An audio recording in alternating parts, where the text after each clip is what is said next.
Shikues të radio televizionit të UTA, ju themi mirëmbrëmën nga emisioni i fundit i këtij Ramazani.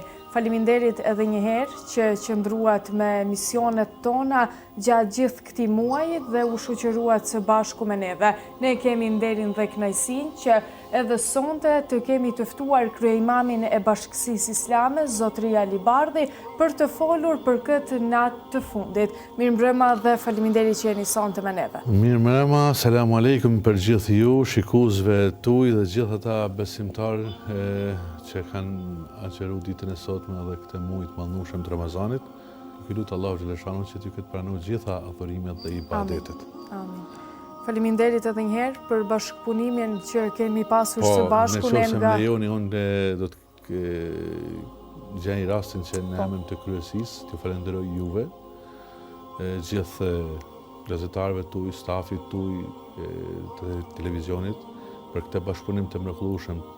Tash po thuaj dekada po bëhen. Edhe një herit të falenderoj gjithë ata hoxhallar, imam, qofshin vendas apo misafir, të cilët nuk kanë pritu dhe kanë kontribu me dijet e tyne që t'japin emisione këtu në televizionin të UTA. Dhe një herit nuk duhet të anashkaloj edhe gjithë ata donatorë, emrat e të cilëve paraqiten vazhdimisht në ekranin tuaj. Gjithë ata donatorë, afarista, vendas të cilët kanë kontribu për gjatë gjithë muajit të mallnueshëm të Ramazanit, që na jepet mundësia që të shprehim fjalën e Zotit përpara gjithë shikuesve tuaj. Andaj i lutem Allahu xhaleshanuhu që t'ju apraroj gjithë këtë dhurim. Amin. T'i fal Allahu xhaleshanuhu, t'ju jap bereqet edhe marrësi e mirësi në familjet e tyne, t'ju jap të mira në këtë jetë dhe në jetën tjetër, inshallah. Amin. Unë në fillim të këtij emisioni përmenda që ky është emisioni i fundit për këtë Ramazan dhe ne edhe ashtu do të flasim së bashku se si e përmblidhni ju këtë Ramazan në aspektin shpirtëror për besimtarët dhe çfarë mesazhi kryesor do të veçonit. Po ne kaluam një muaj të mallnueshëm siç është i Ramazanit. Natyrisht edhe para ti kemi bërë përgatitjet, qoftë muajin Recep dhe muajin Shaban, ato para përgatitjet për të hyrë në muajin e mallnueshëm të Ramazanit. Por natyrisht muaji i mallnueshëm i Ramazanit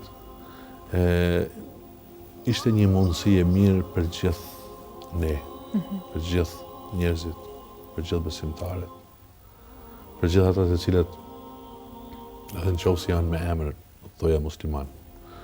Ishte një mundësi e mirë për të reflektu, për të meditu, për të sjell diçka të re tek ata. Qofshin me agjerimet, qofshin me mirësitë e tjera, apo me namazet e ndryshme, me agjerimet e ndryshme. Me gjitha këto, dhe më thonë, besimtarët kishin mundësi të mëdha për të marrë begatitë të madhe Zot, shpërblimin e tij, të mëshirohen nga ai, të futen në mëshirën e tij. Dhe kjo ishte një mundësi, do të thoja një mundësi shtetë e madhe për gjithë ne si besimtarë. Dhe do të ishim të atill që në ditën e Bajramit të kemi se çka me festu. Sepse Bajrami është për të festu për atë çka na kena realizuar gjatë këtij muaji. Dhe një person imagjinon sikur nuk ka vepru asgjë, apo e ka neglizhu, ka qëndru në gaflet. Dhe a thu nuk do të çoj mendjen pak e gjatë tyne ditëve që po vinë domethënë Bajramit apo ditëve në vijim, që e kisha një mundësi të mirë për t'ju falë Zotit, për të bërë tobe, për të arrit që të baj edhe veprime të mira, ku me këto veprime që njeriu realizon gjatë mujtë mëndueshëm të Ramazanit janë se e veçanta është se shumë fishohen. Natyrisht njeriu bën tobe gjithmonë, i pendohet Zotit gjithmonë, nuk ka një kufi se kur. Por topja më e mirë gjatë mujtë mëndueshëm të Ramazanit është shumë më me vlerë. Apo adhurimet që i bëhen gjatë mujtë mëndueshëm të Ramazanit janë shumë më me vlerë. Mirësitë që i bën njeriu gjatë kohëve të tjera, thotë Allahu xhaleshano i shumë fishon ato nga 7 në 700. Shumë fishon. Ndërsa mirësitë që i jep mujtë mëndueshëm të Ramazanit janë të pakufishme, domthonë shumë fishohen, shumë më tepër. Bilen vetë edhe agjerimi si do të thoja si ibadet dhe edukim dhe vetë përmbajtje shpirtënore, që është nëse shohim është i veçantë nga adhurimet e tjera. Për shembull, namazi është ibadet i cili pak a shumë shihet njeriu në xhami apo dikon tjetër. Haxhi është diçka që shihet, nuk mund të ikësh. Të gjitha ibadetet e tjera përveç agjerimit. Se thotë Allahu xhaleshanu, prandaj thotë wa ana ajri dhe unë shpërblej atë, sepse është i fshehtë. Është diçka që është në relacion apo në raport me Allahu me robën e tij. Prandaj është i veçantë, Dhe shpërblimi është shumë i madh. Pra gjatë këtij muaji të mëdhenshëm të Ramazanit kishim një mundësi të mirë që ne të shumë fishonin veprat tona. Rafet një fjale pejgamberit alayhi salatu wasalam për ta ilustruar këtë. Thot profeti alayhi salatu wasalam shokëve të vet se ummetet e përparshëm, pejgamberët e përparshëm kanë jetuar shumë vite. 1000 vjet, 900 vjet, 950 vjet, për shembull përmendën në Kur'an për pejgamberin si Nuhin për shembull. Dhe ndër tjera sahabët e pyesin, o i dërguari i Zotit të thonë. Po edhe ndër tjera profeti thotë kështu, se ta kanë pasur mundësi me bëhet ibadet gjatë që kanë jetuar gjatë. Dhe këta kanë agjeruar gjatë, këta kanë bërë mirësi, vepra të mira, këta kanë punuar punë të hajrit. Dhe për këta ata do të jenë në çoshke, në pozicionet në alta në jetën tjetër, në hajrat, në botën tjetër. Ndër tjera sahabët në një farë mënyrë për çudi,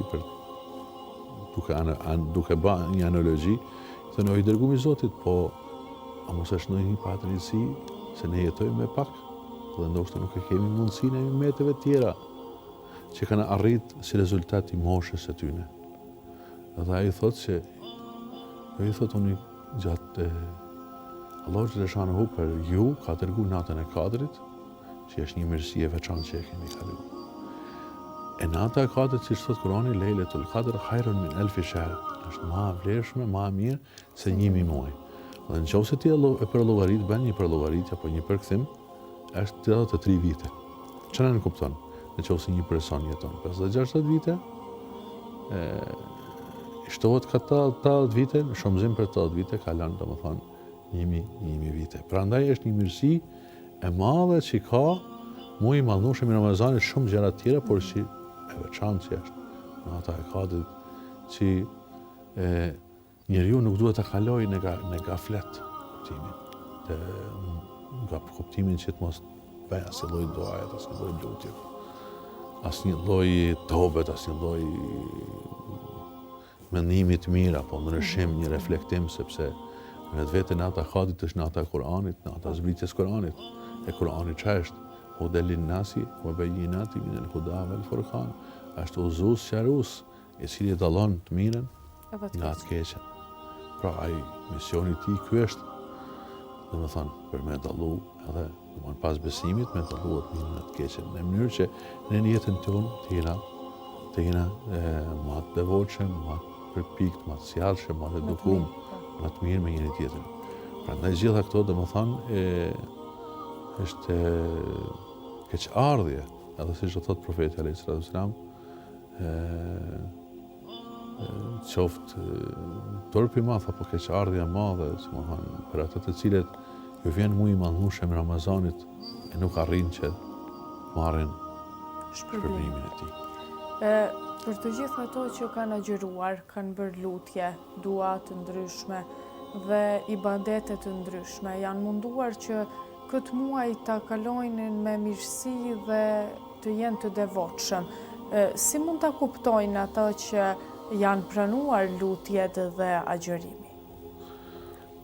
Po kjo të është pak, si thush, e vështirë ndoshta, sepse ajo i takon Zotit, por njeriu, në qoftë se gjatë ditëve në vijim, do të ketë me patjetër, do të vazhdojnë sadopak me ibadetet, me adhurimet, me veprimet e mira që kanë realizuar gjatë muajit të madhnushëm të Ramazanit. Në ditët në vijim, atëherë shohim se ka pas efekt muaji i madhnushëm i Ramazanit tek ai. Dhe duke ditë që e ka arrit këtë mision, se misioni i tij ky ishte, e ka arrit këtë mision, atëherë ne me automatizëm edhe na çon në mendimin që kemi të pranuar inshallah tek Zoti veprat tona, ibadetet tona, adhurimet që kena realizuar gjatë këtij muaji. Por gjithë cili, thot profeti alayhis salam në një rast që njeriu arrin, njeriu vdes me mendimin që ka, domethënë, që arrin, se gjithë cili njeri në një farë mënyrë në çastet, po themi, para vdekjes i vjen një parandnjej. Dhe natyrisht kjo edhe reflektohet edhe kjo duhet shihet tek njerëzit tjerë, si edhe çfarë thojnë tjerët për të. Sepse njeriu është, si thot pejgamberi, njeriu është në jetën tjetër me mendimin e se çfarë thojnë për të, domethënë njerëzit e tjerë. Nëse njerëzit e tjerë flasin keq, nojnë keq, po marr parasysh ai ndoshta mund të jetë i mirë apo tjetër, por njerëzit kanë krijuar një opinion të tillë si rezultat i marrëdhënieve që kanë pas në jetën e tyre, atëherë domethënë është një farë përcaktimi pak a shumë, se njeriu e ka një lloj parandjeshmërie, por gjithsesi ne themi Zoti është ai i cili e din më së miri dhe ne vazhdimisht duhet të jemi prej atyre që mos me ahum mëshirën. La taqnatu min rahmetillah, thot Allahu xhaleshanu, dhe mos e humni shpresën nga mëshira e Zotit. Kur Allahu xhaleshanu thot në këtë mënyrë dhe mos e humni shpresën nga mëshira e Zotit, domethënë është gjëna për ne me mendu se nuk do të na marr Zoti në mëshirë. Prandaj ne presim prej Zotit që të jetë i mëshirshëm, sepse vetëm ai mundet me e bë dhe me realizu një gjatë tillë. Dhe në këtë mënyrë domethënë njeriu domethënë çfarë reflekton në jetën e tij, si reflekton jetën e tij, ne në bazë asaj mund të bëjmë një analogji, do thoya një analogji që edhe veprat tona, edhe Ramazani është i pranuar inshallah. Amin. Çfarë këshille konkrete do t'ju jepnit të rive për ta kuptuar dhe jetuar më mirë mesazhin e Ramazanit? Po, Ramazani është një institucion, një shkollë, e kemi thënë. Edhe në vetvete ai bart një ser aktivitetesh që përfshin aktivitete që janë në rrafshin vertikal, por edhe në rrafshin horizontal. Qoftë me agjerim, me namaz, dhikr, përmendjet Allahu xhaleshanu, me sadaka, lëmosha, me zeqate, me iftaret e cilat janë shenja të cilat na afrojnë edhe janë solidar me njëri tjetrin. Po. Gjitha këto në vetvete me sadakan që i japin. Gjitha këto në vetvete e përmbajnë atë që ne themi muaj i madhëshëm i Ramazanit, por natyrisht ka iftar, ka sufir, që janë gjitha cila për ty në ka sevap të veçantë. Ka lexim Kuranit, i cili është përballja e njeriut me fjalën e Zotit. Domthonë njeriu gjatë muajit të madhëshëm të Ramazanit duke lexuar Kuranin, sheh të përballet dhe analizon jetën e tij në raport me Kuranin. Është që thush jo vetëm mësim, edukim, por është edhe më shumë që i bën. Dhe gjitha këto ato treja, të cilat në qoftë se ju përmbahen këtyne pikave që i ka caktuar Zoti me përpikmëri, mendoj që ato arrisin shumë. Arrisin vetëm shpërblimin e Zotit, por arrisin që edhe ata në vetvete të skalitet një farë mënyre ajo pastërtia shpirtënore, vetbesimi, vetdurimi, t'jenë shumë ma modest në jetën e tyne, ta kuptojnë jetën e tyne se është një jetë e thjeshtë që duhet ta jetojmë gjithsesi në një farë mënyre. Të mos kapërcejmë, dhe të mos bëjmë gjëra të cilat nuk i kanë hije një besimtari apo një njeriu në fundit, një krijesë njeriu, nuk i kanë hije. Se njeriu, siç kemi thënë, e veçon Zoti njeriu nga krijesat e tjera, në arsye edhe me shumë gjëra të tjera. Prandaj njeri i cili i ka zbatuar to dhe ne, elhamdulillah, kemi pa që shumë të ri në vendin tonë, edhe kanë agjeru, edhe kanë marrë pjesë në namazet të ravive, namazet natës, e kështu me radhë. Pra, kemi pa që i kanë qenë aktiv në këtë drejtim dhe mendoj që do të rrisim një rini të shnosht, sepse vendet e botës kanë probleme shumë. Kanë probleme të ndryshme, domethënë, shumë vendet botës, po qoftë edhe vendet perëndimore, që kanë arritur gradat, po themi, në të arsimimit më të lartë këtu me radhë. Po në anën tjetër kanë problem me alkool, me drogë, me gjëra të tjera të cilat e çojnë dhe degradojnë njeriu në raste të caktuara. Ne edhe nëse mund të kemi raste shumë sporadike, por në përgjithësi jemi një shoqëni shumë më e shnosht. Familja jonë është shumë më në rregull, po thoja. Po marr parasysh se ka njerëz të cilët edhe bajnë edhe kritika në kuptimin edhe kësaj që jemi ne. Por duhet të krahasojmë me një mesatare, sepse ne jetojmë në një mesatare ku duhet. Domethënë, nuk është një mesatare si në Medinë, apo një mesatare si po të thojen Paris apo në Londër apo dikun tjetër. Pra gjithsecili do të ketë mesataren e vet, pak a shumë. Se si duhet, si jeton, domethënë. E kështu që gjithë këta adhurime që Allahu xhaleshanu i ka dhënë dhe njeriu domethënë, sidomos i cili i ka realizuar, edhe që është përpjek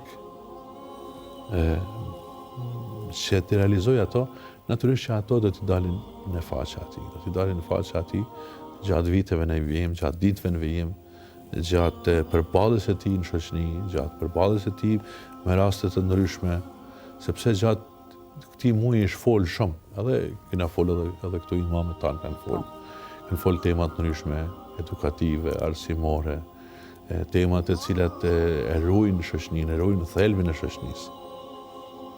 Se pikë kryesore sot që është sfidë e madhe për njerëzimin dhe të ardhmen do të jetë familja. Kjo është pika më kryesore. Ato vende të cilat do të arrijnë që të ruajnë bërthamën e familjes në kuptimin e mirë me bashkëpunim, natyrisht. Jo me dhunë dhe kështu, me si që paraqiten rastet nga njëherë që janë veshën islamit, apo që mundohen të japin ngjyrimet ndryshme, apo ato nuk pa të fjalë për ato, domethënë. Por në bashkëpunim, në harmoni, kuptohet se secili rolin e vet siç e ka, qoftë burri, qoftë gruaja, qoftë baba, qoftë nana, qoftë miku, qoftë, në qoftë se ne arrim që ta i kalojmë këtë si shoqëni edhe si rini, mendoj që do të jemi të suksesshëm. Bota sot ka problem. Sidomos nuk do të jap kritik kuptimin, por shumë vende perëndimore vujnë nga kjo gjë, vujnë nga problemi i familjes. Atëherë çka ndodh? Duke mos kriju familje, sepse lind mos interesi për me kriju familje, nuk duron për kush kërkon. Atëherë edhe soji i njeriut ka problematikë në lindjet mendoj, sepse nuk e shtyn që në familje të lindin apo të lanë pasardhës, si rezultati i mos pëlqimeve që mund të jenë dhe mos durimeve që mund të jenë tek njëri tjetrit. Natyrisht që gjithmonë kanë më gjetë njerëz edhe në perëndim edhe kudo, të cilët e ruajnë vërthamin e familjes, do thoja. Por elhamdulillah në vendin tonë një gjë e tillë nuk është prej kala. Dhe gjithë kjo rini, domethënë që duhet të jepet këshilla është që sa më parë të mundohen të kryejnë obligimet që duhet me kry, një i ri të shkollohet, të gjejnë një punë, të martohet, domethënë të krijojnë familjen dhe kështu me radhë domethënë të vazhdohet domethënë soji i jonë, i njerëzve tanë vazhdojnë. Sepse në botë ka popull të cilët janë shkatruar nga vetvetja. Domethënë nuk është se Zoti bën padrejti. Zoti i ka vënë kushtet, i ka vënë rregullat. Një diell nxen edhe për një musliman, edhe për një jo musliman. Domethënë një shinjë apo një diell apo domethënë pak a shumë gjitha këto janë kushte klimatike, kushte të cilat njeriu duhet dinë se si të sillet dhe si të përmbahet në raste të caktuara të tilla. Prandaj gjithë kjo rini, nëse do t'i përmbahet, e ty në mendoj që do të i kaloj çdo sfidë në jetën e tij më vonë. Çfarë do t'i thonit atyre të gjithë besimtarëve musliman në këtë natë të fundit muajit të shenjtë të Ramazanit, cilat janë ato dua që ato duhet të bëjnë dhe si ta përmbyllin në një mënyrë më të mirë dhe të përsosur këtë Ramazan? Po për gjithë ata besimtarë të cilët nuk kanë realizu, po themi na, nuk kanë agjeru, nuk kanë... Ndoshta nuk janë përmbajt të gjitha këtyre që duhet. Si tush, ata... Ajo çka është ma e mira për ta është si të bëjnë tobe sa ma shumë, Zotit. Pra të kërkojnë pendim dhe falje. Të kërkojnë pendim së pari herë, të pendohen për një gjë të tillë, edhe të kërkojnë sa ma shumë falje. Allahu Xheleshanu. Allahu Xheleshanu, siç thamë, është i mëshirshëm. Ai nuk ka nevojë për ne apo lutna na atij, as po lutna, apo agjerojmë, as po agjerojmë. Njeriu duhet të jetë falenderues. Në qoftë se namazin e tij nuk e bën në këtë kuptim që ai është falenderues, është problematik në vetë. Natyrisht që është obligim, por njeriu duhet ta marrin më shumë që ja falenderon Zotin. Për çka falenderon Zotin? Ja falenderon Zotin për gjithë shka që ati e ka kriju. E falenderon Zotin për atë që i ka dhënë mundësi të vinë këtë jetë. E falenderon Zotin për atë që i ka prindit. E falenderon Zotin për atë që i ka arrit, me u shkollu, me fitu diçka. Njerëzit nuk mund të jenë tanë njëjtë. Ka njerëz të cilët janë të pangopshëm, ka njerëz të cilët, domethënë, to ekzistojnë. To jetojnë xhehenemin e kësaj dunjaje. Ama njeriu që nuk din me i balancu edhe me i ma ato mirësit që i ka dhënë Zoti, ma atë që i ka dhënë Zoti do të jetash, domethënë, ma atë që ka dhënë Zoti do të jetash. Ma atë, domethënë, ai ka probleme vunë, domethënë, me gjëra të tjera të cilat atë ndoshta edhe nga zilia dhe lakmia, shumë tjera, domethënë, se pikë kryesore si tha zilia, edhe kjo është shumë e rëndë. Bile ekzistojnë surën, në fund surë fundit, hasedi që është një diçka shumë e keqe, shumë e randë. Siç thot pejgamberi, hasedi thotë i djeg të veprat e mira, i djeg sikur drut që i djeg zermi. Domethënë banë mirë, po nëse ke haset, gjitha ato shkojnë hoq në kuptimin si me i djeg zjarri atë drut. Zjarri si i djeg për disa minuta i djeg zjarri atë drut. Dhe smet asgjë, dhe hi çdo gjë. Që me thonë, njeriu është i atill që duhet të jetë për frymen e tij që Allahu xhaleshanu i ka dhënë. Para mendo për disa çaste, njeriu ne marrim frym 1000 herësh ndoshta gjatë ditës. Asnjëherë nuk na shkon në mendja, po sikur për një çast mos të kem frym, mos të kem ajër me marrë frym. Mund të jetojë njeriu me ndoshta me pak për shembull ujin që e ka domosdoshmë. Mund ta shtyn një ditë apo disa ditë, por nuk mund ta shtyn gjatë pa ujë. Nuk mund ta shtyn gjatë pa ushqim, që i ka dhënë Zoti. Nuk mund ta shtyn njeriu gjatë nëse nuk është hana dhe dielli. Nëse nuk është shimu dhe dielli. Nëse nuk janë ato stinet që po themi na. Gjitha këto domethënë që na ka dhënë Zoti. Gjitha këto mirësi që na ka dhënë ne. Na ka dhënë mirësinë mos tani që të riprodhojmë domethënë lindim plan pas ardhës.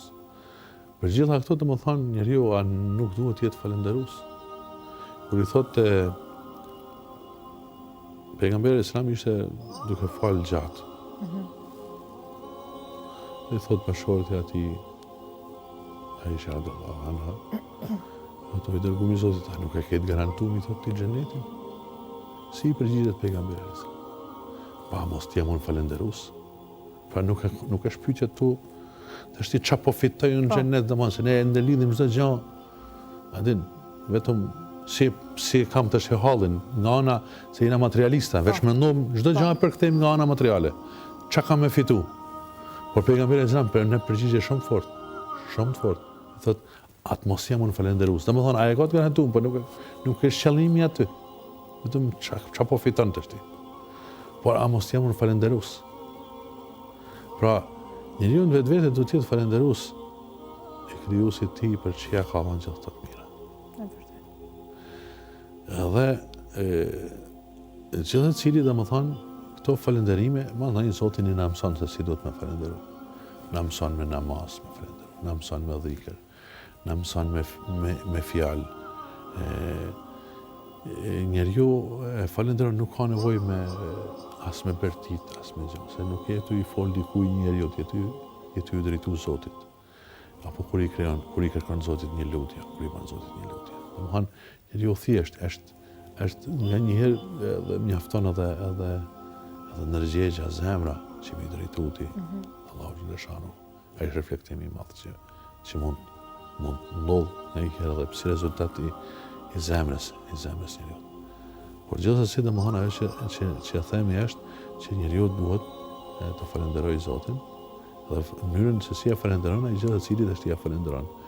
Është falenderon me namaz, e falenderon me lutje, e falenderon me dhikr, me përmend, e falenderon me një veprim tjetër, e falenderon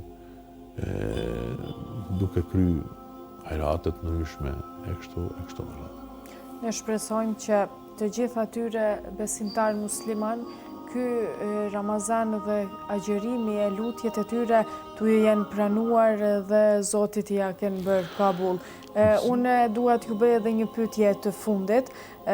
Ju si Bashkësi Islame, ne kemi pasur një bashkëpunim e cekëm edhe më herët, tesh sa vite jemi së bashku për muajin e shenjtë të Ramazanit, ku bëjmë ligjërata të ndryshme me hoxhallar të ndryshëm. Jemi falënderues edhe ne ndaj jush, por më tregoni ju si kryeimam i Bashkësisë Islame këtë Ramazan, si ka punuar Bashkësia Islame dhe ai ka çuar të gjitha qëllimet e veta në vend? Po, për çdo vit, domethënë mendojmë që gjithmonë bëhet më mirë. Po. Domethënë është ajo ideja, ndoshta edhe si rezultati një kalimi disa mujve, domethënë pa Ramazan, themi, sepse në Ramazan dihet që shtohen aktivitetet, dhe sa herë që njeriu hyn apo në muajin Recep dhe në Shaban dhe që janë ato përgatitjet dhe Ramazan, kur e krahason me muajt më përpara, gjithmonë ndjen një rritje dhe një angazhim më të madh të besimtarëve në ibadete, por edhe institucionit tonë, institucionit gjithëve, Bashkisë Islame, me aktivitete të mateshme. Qoftë për nga forma, por edhe nga përmbajtja, nga cilësia, sepse edhe imamet janë të shkolluar, domethënë me fakultete, janë edhe imam misafir të cilët në kanë ardhur gjatë saj kohe, gjitha këto e kanë bërë atë që në një farë mënyrë të ndihet ai plotësimi apo atmosfera e Ramazanit në qytet. Dhe një lloj përmbushje shpirtërore, do thoja, që ka besimtarët. Mendoj që ne hizmetin që tush e kena bërë, domethënë atë sa i përket përgatitjeve dhe infrastrukturës që e kemi, normalisht fal besimtarëve, fal kontributit tuaj gjithëve, por ajo që mbetet është tek besimtarët vazhdimisht.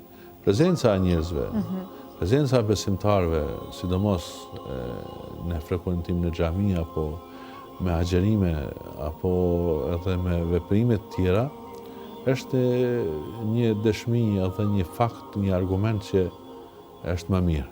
Domethënë, nëse ka rënje, do të thoja, të besimtarëve në frekuentimin e xhamive apo aktivitete të tjera, atëherë domethënë duhet mendojmë se ku çalon puna, domethënë.